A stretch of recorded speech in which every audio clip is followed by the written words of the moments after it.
Orangnya ada kok di Jakarta, orangnya datang ke kantor PSI ngomongin pilkada. Tapi kenapa tidak mau, atau bahkan saya naikkan satu oktav, tidak berani datang ke KPK?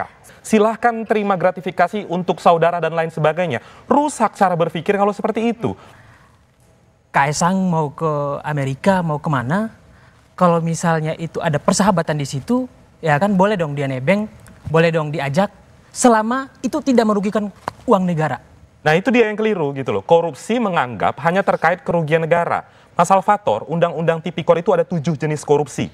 Kerugian negara hanya 1 di antara 7 jenis korupsi. Wakil Ketua KPK Nurul Gufron sendiri sudah mengatakan bahwa tidak ada kewajiban Mas Kaisang untuk datang ke KPK karena Mas Kaisang itu bukan penyelenggara negara. Di awal itu sebenarnya 2 komisioner KPK, ada Pak Alexander Marwata yang pertama kali ngomong bahwa Kaisang harus datang ke Direktorat Gratifikasi, 2 Pak Nawawi Pomolango. Makanya Bang Silvester tadi cherry picking, yang dia ambil statement Gufron aja bahwa Kaisang bukan penyelenggara negara. Ada kok 2 komisioner sebelumnya mengatakan silahkan Kaisang datang, itu kan tidak dibicarakan.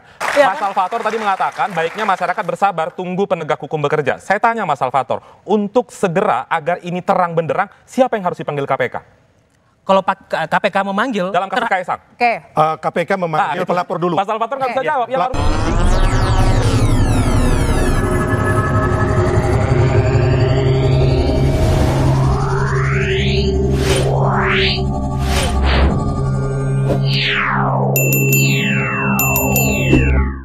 Sebenarnya Mas Kaisang ini kan bukan penyelenggara negara. Meskipun anaknya presiden. Jadi kalau kita mengikuti prosedur KPK ya, kemungkinan itu tidak wajib untuk Mas Kaisang itu datang untuk mengklarifikasi atau dipanggil. Gitu. Kalau kita melihat silsilah keluarga Pak Mulyono atau Pak Jokowi ini kan dipenuhi dengan penyelenggara negara. Memang satu sisi siapa sih Kaisang Pangarep itu 2 atribusinya. 1 seorang pengusaha, 2 Ketua Umum Partai Solidaritas Indonesia. Lalu di mana penyelenggara negaranya?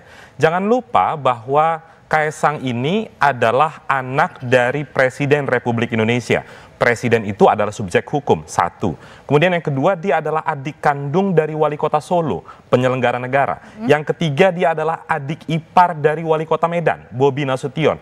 Maka dari itu, ruang pasal 12 huruf B besar Undang-Undang Tipikor tentang gratifikasi tidak bisa dilihat hanya sekedar ini swasta atau penyelenggara negara. Tapi harus dilihat apakah pemberian atau ajakan teman menggunakan jet pribadi itu ada kaitan atau tidak dengan Gibran, dengan Pak Jokowi, dengan Bobi Nasution.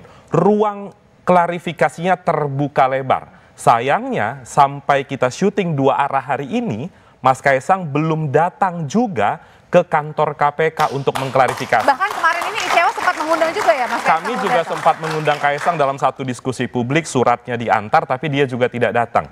Maka dari itu Mbak Audrey, dalam hal ini yang ingin kita soroti adalah bagaimana sebenarnya pertanggungjawaban Kaisang selaku seseorang yang sedang digunjingkan oleh seluruh masyarakat Indonesia. Orangnya ada kok di Jakarta, orangnya datang ke kantor PSI ngomongin pilkada. Tapi kenapa tidak mau, atau bahkan saya naikkan satu oktav, tidak berani datang ke KPK? Yang pertama, kalau disebutkan pasal 12B Undang-Undang 20 tahun 2001, itu tidak secara rinci disebutkan apakah ini Kaisang masuk sebagai penyelenggara negara ataupun sebagai pejabat negara. Kalau bicara mengenai Kaisang, itu jelas dalam pasal 12 yang dimaksud, itu tidak terpenuhi berdasarkan unsur-unsurnya. Kemudian ketika dipanggil tidak hadir atau tidak mau klarifikasi, itu kita tidak mau memaksakan hak setiap orang. Orang boleh memanggil, boleh meminta klarifikasi terhadap dirinya sendiri.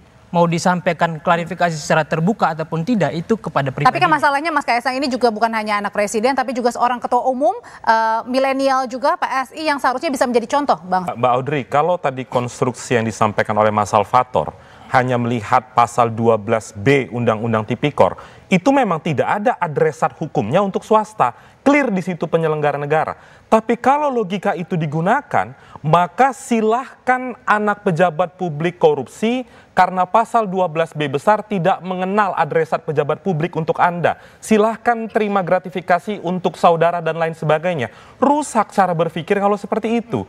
Hukum itu kan tidak bisa kita hanya melihat pasal 12B besar. Kita harus melihat juga pasal 55 KUHP tentang turut serta. Pelaku kejahatan tidak hanya yang melakukan, tapi yang turut serta dalam proses kejahatan itu.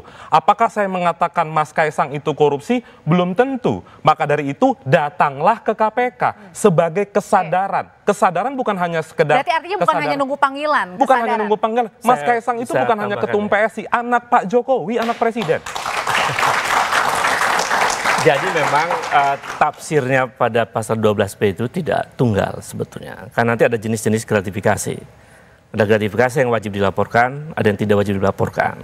Nah, perkara Kaisang itu sebetulnya kita pernah juga ada contoh yang bisa menjadi referensi hukum, yaitu ketika misalnya ada sekretaris Mahkamah Agung yang kemudian ketahuan korupsinya ini, gratifikasinya itu bukan diberikan langsung oleh namanya Nur Hadi ya, tetapi justru diberikan kepada menantunya. Menantu tuh jauh tuh. Kalau ini kan kasusnya anaknya misalnya. Kemudian juga ada kasus lain ya, saya kira tentang flexing dan lain-lain. Bahkan ada tahun 50-an sempat juga ada perkara itu hanya untuk gratifikasi itu diberikan kepada pembantu. Jadi saya kira cukup clear, terang benderang sebetulnya. Nah, yang difokuskan oleh masyarakat seantero Indonesia adalah apa kaitan pemberian fasilitas naik jet pribadi itu kepada Kaisang atau kepada keluarga Kaisang. Maka dari itu, di sini kita bisa melihat bagaimana seorang Kaisang menanggapi satu permasalahan yang cukup serius. Di waktu yang sama, Mbak Audrey, kita juga mengkritik KPK karena KPK juga ada saling sanggah di antara mereka. Kami menduga ada dua permasalahan di KPK hari ini, Mbak Audrey. Satu, apakah keengganan atau ketidakseriusan KPK dalam mengusut ini, ada faktor soal keberadaan KPK di bawah eksekutif pasca revisi Undang-Undang KPK. Kemudian yang kedua, Mbak Audrey, ini penting sekali disampaikan. 2 orang di antara 4 orang pimpinan KPK beberapa waktu lalu sedang mengikuti kontestasi pemilihan pimpinan KPK yang nantinya membutuhkan restu Pak Mulyono atau Pak Jokowi. Maka dari itu udah terang-terangan nih jemputnya. Iya, itu kan mereka pasti butuh restu karena mengikuti proses seleksi pimpinan KPK. Apakah pandangan mereka itu didasarkan atas objektivitas melihat proses hukum atau subjektif melihat seorang Kaisang? Balik lagi. Yang pertama perlu kita perlihatkan bahwa jangan kita persempit apa yang menjadi topik diskusi kita. Ini kan topik diskusi kita hari ini mengenai Kaisang gratifikasi tentang jet pribadi. Persoalannya ada pejabat-pejabat lain yang sedang menjabat kemudian menggunakan jet pribadi pula. Kalau bicara mengenai gratifikasi untuk bangsa dan negara, ya kan, KPK silakan panggil semuanya, ya kan, jangan dipersempit seakan-akan Kaisang saja. Kemudian ini Tapi masalahnya pada waktu itu naik pesawat jet ini pada saat publik lagi marah-marahnya di DPR kan, dan lagi pula ini untuk apa keperluan juga naik pesawat ke Amerika juga, mungkin itu yang dipertanyakan. Ya, Kaisang mau ke Amerika mau kemana? Kalau misalnya itu ada persahabatan di situ, ya kan boleh dong dia nebeng, boleh dong diajak, selama itu tidak merugikan uang negara. Nah itu dia yang keliru gitu loh. Korupsi menganggap hanya terkait kerugian negara. Mas Alfator, Undang-Undang Tipikor itu ada 7 jenis korupsi. Kerugian negara hanya 1 di antara 7 jenis korupsi. Mas Ubed tadi sudah sampaikan, 1 di antaranya ada gratifikasi, ada suap, pemerasan dan lain sebagainya. Maka dari itu kalau cara pandangnya dipersempit bahwa hanya kerugian negara, tentu tidak ada kerugian negara. 1. Kemudian yang kedua, jangan menggunakan argumentasi. Tadi kan dibilang nebeng. Iya, banyak pejabat publik lain kenapa hanya yang diusut itu kayak misalnya ada orang naik motor, ketangkep nggak pakai helm, terus bilang sama polisinya, itu di depan ada yang naik motor nggak pakai helm, tangkap juga. Kan bukan itu cara berargumentasinya. Yang sedang dibahas soal Kaisang, ya ini yang dibahas. Jangan bahas yang lain. Jadi, kecuali yang lain. Mau melarikan topiknya maksudnya gitu? Jangan mengalihkan topiknya. Gitu. Mau mengalihkan topik katanya Bang? Ya, jadi gini, sebenarnya kan yang saat ini yang harus kita apresiasi itu bahwa proses itu sudah berlangsung. Pertama oleh KPK yang laporan Mas Ubed dan kawan-kawan ya kan, Maki. Yang kedua, Wakil Ketua KPK Nurul Gufron sendiri sudah mengatakan bahwa tidak ada kewajiban Mas Kaisang untuk datang ke KPK karena Mas Kaisang itu bukan penyelenggara negara, gitu loh. Jadi saya kan lebih percaya Nurul Gufron sebagai KPK ya. Tapi kenapa harus nunggu Bang Silvester? Kenapa nggak langsung aja dengan KPK-nya etika? aja suruh begitu, gitu loh. Masa kita mau wacana yang bukan dari KPK kan? Kemarin diundang ICW Ya datang. kalau ICW ya bukan KPK, jadi hanya Saya kira logikanya pemantau itu juga ya. Tapi ini. kan ini nggak apa-apa. Itu wacana dari ICW juga dihargai sepanjang nanti Mas Kaisang mau, gitu loh, ya kan. Tapi kalau kewajiban ya kan sesuai dengan undang-undang, sesuai dengan protap yang ada di KPK itu, bahwa KPK mengatakan bahwa Mas Kaisang tidak punya kewajiban untuk datang karena bukan penyelenggara negara. Tapi Mas Kaisang mau nggak untuk datang sendiri, nggak usah nunggu panggilan? Saya yakin sih pastinya kalau memang diperlukan nantinya ya, biar juga sebenarnya kan nggak ada kewajiban. Tapi kan di sini Mas Kaisang itu ketua partai, ya kan. Nah, paling nggak sebagai ketua partai ya kan, beliau ini kan membawahi banyak pengurus dan anggotanya ya. Paling nggak ya boleh-boleh saja gitu. Tapi kewajiban itu kan KPK sendiri kan mengatakan bahwa tidak wajib gitu loh. Memang tidak wajib. Kenapa kita harus maksa-maksa juga gitu loh kan? Oke, memang tidak wajib, tapi susah juga ketika misalnya wartawan ini mencari, bertanya-tanya Mas Kaisang ini meskipun ada di Jakarta, tapi kayaknya susah banget nih. Sebetulnya ini dari narasinya ini, Bung Silvester, itu seolah beliau dekat dengan Kaisang dan keluarganya ya. Sebagai orang yang paham hukum dan bahkan paham lebih jauh dari itu, paham etika di dalam hukum, mestinya memberikan nasihat kepada Kaisang untuk hadir. Karena ini sudah menjadi perbincangan publik yang begitu luas dan ditunggu jawabannya oleh publik. Ini kan kalau misalnya Bung Silvester misalnya diduga oleh masyarakat di sekitarnya makan mangga tetangga begitu, berhari-hari berbincang-bincang tentang Bung Silvester makan mangga, lalu apakah kemudian Anda makanya diam? tadi Mas Ubed, jadi itulah pentingnya klarifikasi sebenarnya untuk kan saya bilang tadi Mas Kaisang kan kemudian ketua partai. Yang lain soal tentang bahwa Kaisang itu bukan pejabat negara itu juga keliru. Karena sebetulnya apa bukti ya, misalnya pertanyaannya, apa bukti bahwa Kaisang berkorelasi dengan jabatan negara? Ayahnya, tadi kakaknya, kakak iparnya. Tetapi juga secara empirik kemarin ketika Kaisang datang ke kantor PSI, itu dikawal oleh Pas Pampres. Pas Pampres adalah fasilitas negara. Itu menunjukkan bahwa Kaisang adalah anak dari pejabat negara yang tidak bisa dilepaskan. Pakai fasilitas negara kok dilayani. Saya kira itu. Ya, makasih Bang Ubed. Yang saya katakan tadi sebagai ketua partai ya kan, tadi ya kan paling nggak Mas Kaisang hadir juga bagus kan, saya bilang tadi begitu. Tapi kalau menurut KPK ya kan, oleh wakil ketuanya sendiri mengatakan bahwa Mas Kaisang tidak punya kewajiban untuk datang karena bukan penyelenggara negara. Itu tidak punya kewajiban itu derajatnya berbeda dengan tidak boleh, Mbak Audrey. Kalau tidak diwajibkan itu dia bisa datang untuk mengklarifikasi permasalahan. Masalahnya ini sudah berminggu-minggu tidak datang. Itu jangankan dipanggil penegak hukum, yang Mbak Audrey sampaikan tadi disamperin sama jurnalis saja lari. Bukan. Bagaimana kita berharap seorang kita ketua umum partai berani datang ke KPK? Proses yang jadi gini, kan kita harus menghargai proses yang terjadi ya kan di KPK. Kan kemarin Mas Ubed sama Maki kan sudah memberikan laporan, sudah ditangani. Mungkin kayak gini, ketika tadi Mas Kurnia juga Mas Ubed bertanya gitu ya, mungkin juga kenapa oke lah kalau misalnya tidak menunggu dari KPK ya, tapi kenapa pada saat ditanya wartawan, atau sepertinya susah sekali untuk menjangkau Mas Kaisang, bahkan di depannya saja pada saat malam-malam bertemu para wartawan untuk bertanya sebenarnya dari pagi, langsung kemudian masuk. Jadi gini, kan kita manusia punya kepribadian masing-masing ya. Mungkin timingnya belum tepat gitu loh.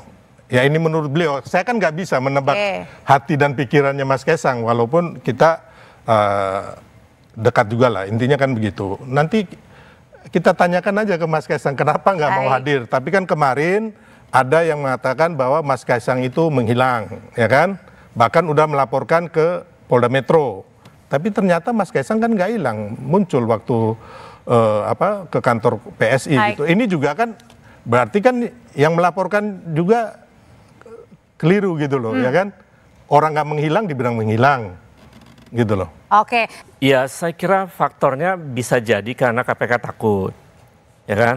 Bisa jadi, kan namanya juga pertanyaan, kita nggak tahu hati mereka.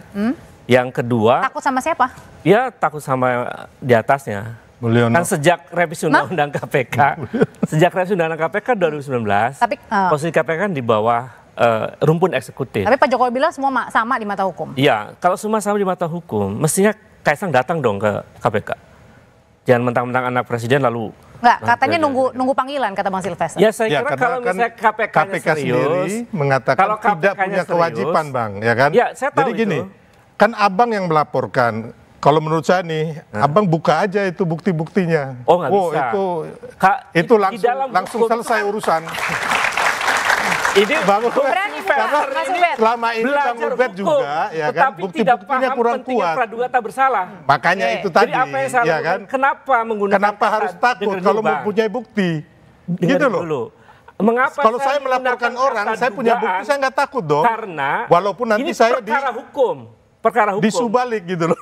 Jadi dalam konteks ini saya kira argumen bahwa kemudian karena Ya. Kaisang itu menunggu surat, itu juga ada area yang lebih tinggi dari proses hukum sebenarnya, Ya. yaitu etika.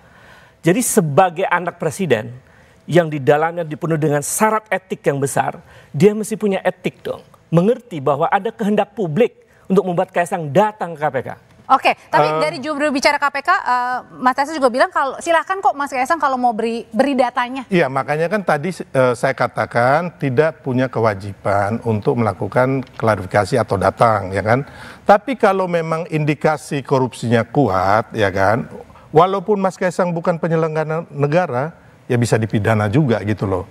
Hanya sekarang persoalannya kan kita menghormati proses yang ada di KPK saat ini, ya kan. Saya percaya bahwa KPK tidak tebang pilih dan semua sama di mata hukum gitu loh. Jadi KPK nggak takut kan? Enggak ada gitu loh. Kan lagi diproses.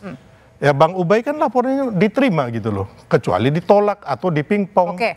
Gitu. Oke, tinggal nunggu nih Mas Kurnia. Ya, di awal Di KPK. itu sebenarnya dua komisioner KPK, ada Pak Alexander Marwata yang pertama kali ngomong bahwa Kaisang harus datang ke Direktorat Gratifikasi, dua Pak Nawawi Pomolango. Makanya Bang Silvester tadi cherry picking, yang dia ambil statement Gufron aja bahwa Kaisang bukan penyelenggara negara. Ada kok dua komisioner sebelumnya mengatakan silahkan Kaisang datang, itu kan tidak dibicarakan.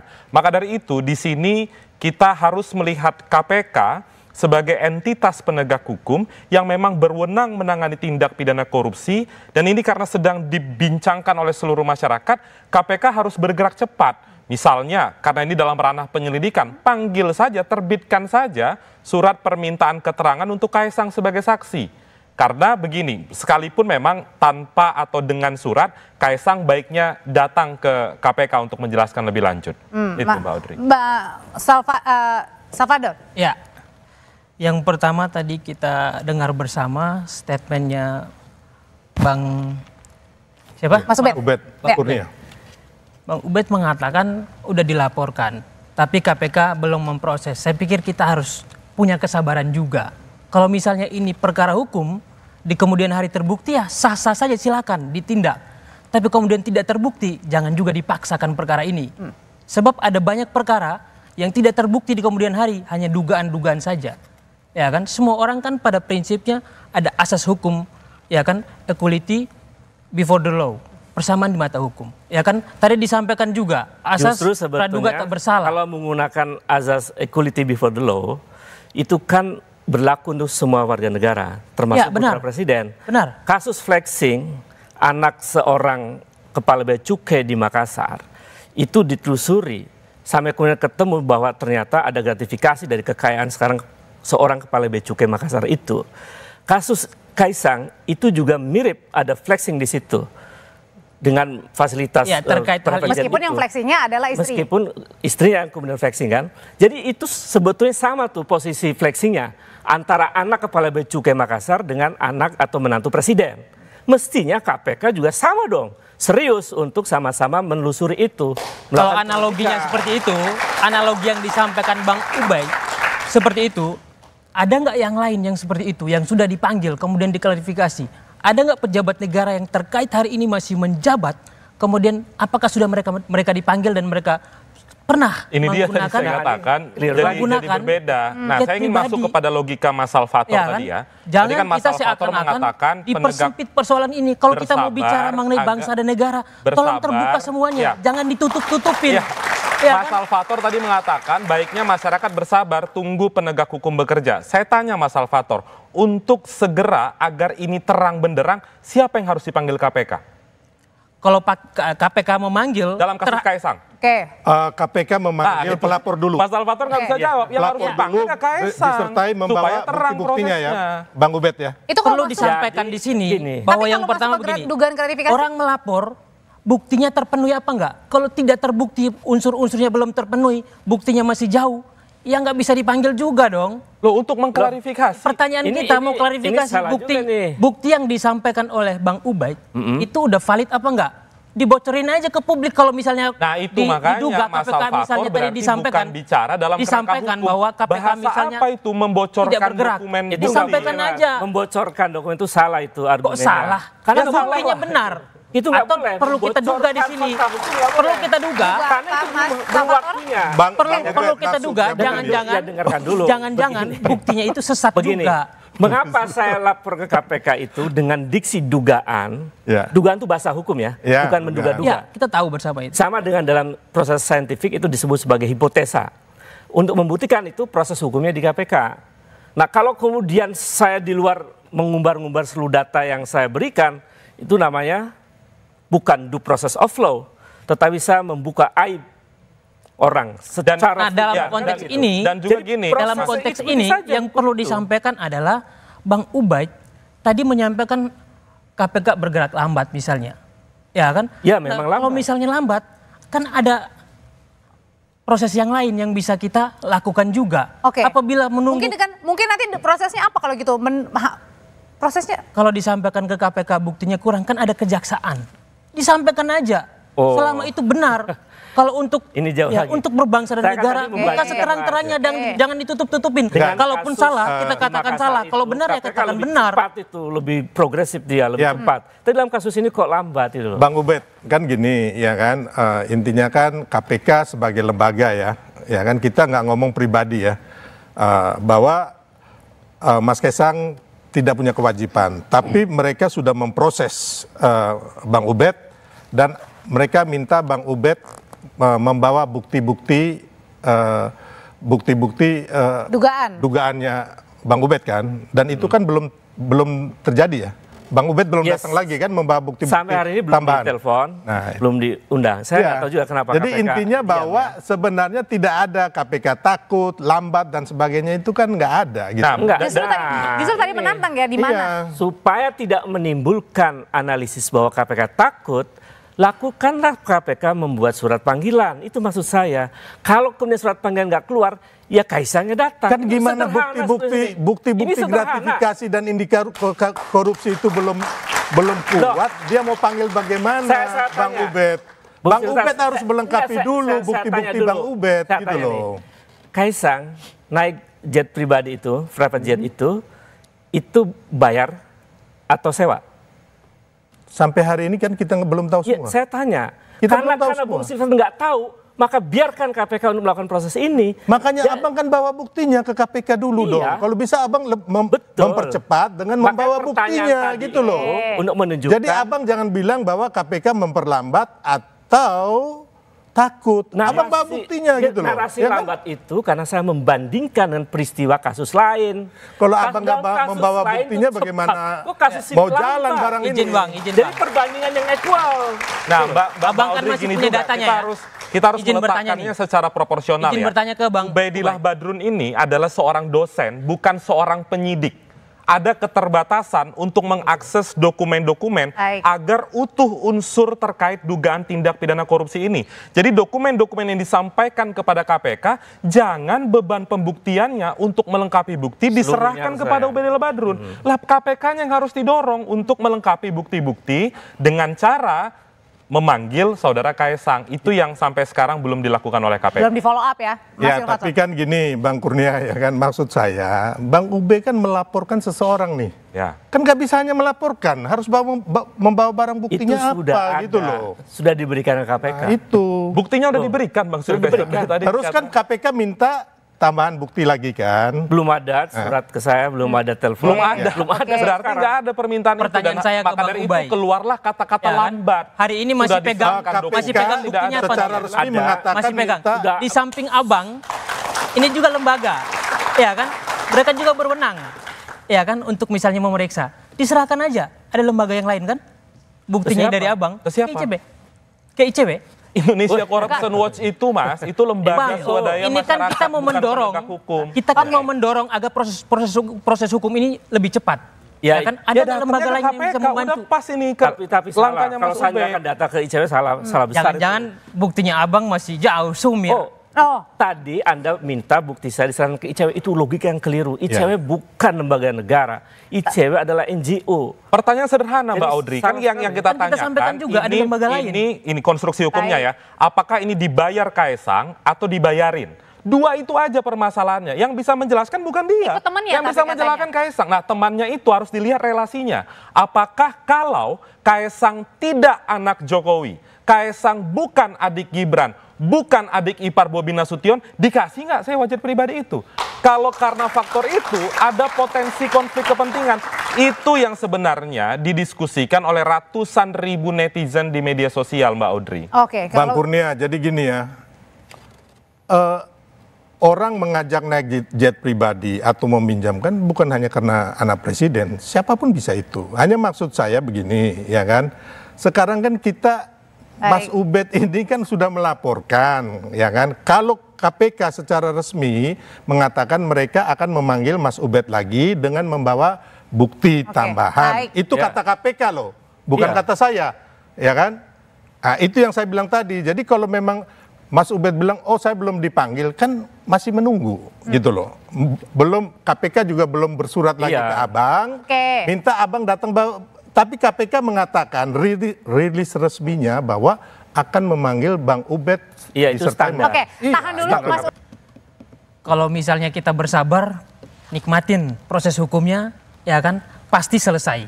Sebab kalau misalnya laporannya tersampaikan ke KPK, kalau berdasarkan bukti-bukti itu valid, kemudian hari pasti ditegakkan, ya kan? Jadi sabar kuncinya ya? Sabar. Oke. Karena proses hukum itu tidak mudah, ya kan, harus ditelaah lebih jauh. Apakah itu terpenuhi unsur apa enggak? Oke, sabar dulu Mas Ubed katanya. Ya, sabar itu memerlukan proses untuk membuktikan agar kesabaran kita teruji. Yang kedua, gaduh ini bisa jelas ketika dua pertanyaan publik itu dijawab. Pertama, karena menggunakan jet pribadi itu memerlukan biaya yang sangat besar, yang harganya itu sama dengan UKT satu fakultas di sebuah universitas, maka itu perlu jawab tuh, apakah sewa? Nah, kalau sewa uangnya dari mana? Kalau tidak sewa, mengapa perusahaan itu memberikan? Jadi sebetulnya sesederhana itu untuk membuktikan apakah itu gratifikasi atau bukan. Nah, dugaan kuat saya itu adalah gratifikasi. Tapi itu karena kata juru bicara yang lain itu nggak sewa kok, berarti dikasih. Kalau dikasih kan, mengapa perusahaan besar itu ngasih? Itu nanti ada kolerasinya dengan perusahaan yang kerjasama dengan Gibran dan lain-lain. Saya kira itu. Oke, jelasin Jadi aja Bang gini, Sylvester. Ada dua hal ya. Kan Bang Ubed dan kawan-kawan maunya cepat, ya kan? Nggak mau sabar, ya kan? Di sini kan kembali lagi dari KPK mengatakan bahwa Mas Kaesang itu tidak punya kewajiban untuk datang klarifikasi. Pertama itu dulu, ya kan? Alangkah baiknya kalau menurut saya sebagai ketua partai atau masyarakat biasa juga beliau datang, ya kan? Supaya cepat kan? Yang kedua, Bang Ubed sendiri memang tidak punya kewajiban untuk membawa barang bukti, ya kan? Karena itu kewajibannya penyidik. Tapi supaya cepat juga, ya kita juga mau dong, jangan Gaduh. lama gitu loh. Bang Ubed membantu penyidik membawa bukti-bukti yang supaya proses ini bisa cepat. Oke. Itu maksud saya. Oke. Itu Bang Ubed. Oke, Sudah Mas ada. Kurnia, terakhir gimana Iya kan? caranya biar nggak Walaupun gaduh lagi memang ini? bukan kewajiban abang kan membawa Ya. bukti kan, sesuai KUHPK Bukti kita kan permulaan gitu ya. sudah ada, Ya. bukti tambahan udah kita siapkan. Makanya kalau Bang Ubed mau cepat, Bang Ubed bantu proses itu. Oke, gitu Mas loh. Kurnia. Ya, yang pertama sebenarnya masyarakat Indonesia itu kasihan dengan Pak Jokowi ya. Kenapa? Karena Pak Jokowi itu berulang kali menyampaikan tunjukkan gaya hidup sederhana. Ternyata yang melanggar ucapan Pak Jokowi adalah anak kandungnya sendiri dengan alasan apapun. Satu. Kemudian yang kedua terkait dengan proses hukum ini, tentu kita mendorong agar KPK yang kabarnya sudah memindahkan dari fase pencegahan ke fase penindakan harus segera menindaklanjuti laporan Mas Ubed. Misalnya dengan salah satunya mengirimkan surat panggilan kepada Kaisang. Oke. Yang ketiga yang terpenting kepada saudara Kaisang, Ketua Umum Partai Solidaritas Indonesia, jangan hanya semangat ngomongin pilkada aja. Kalau pilkada gagah kurang gagah di media, tapi ketika diminta untuk datang ke KPK, awal pernyataan 2 komisioner KPK, keok. Ketika diminta jelaskan kepada masyarakat, tidak berani, lari dari jurnalis. Dan jangan juga orang-orang di sekitar Mas Kaisang ini kan pejabat-pejabat mentereng. Ada Mas Gibran Rakabuming Raka, Wapres terpilih, Mas Bobi Nasution, Cagup Sumatera Utara. Harusnya mereka bukan mengatakan Kaisang bukan penyelenggara negara, jadi tidak wajib. Minta saudara kalian untuk datang ke KPK menjelaskan kepada masyarakat. Itu poinnya.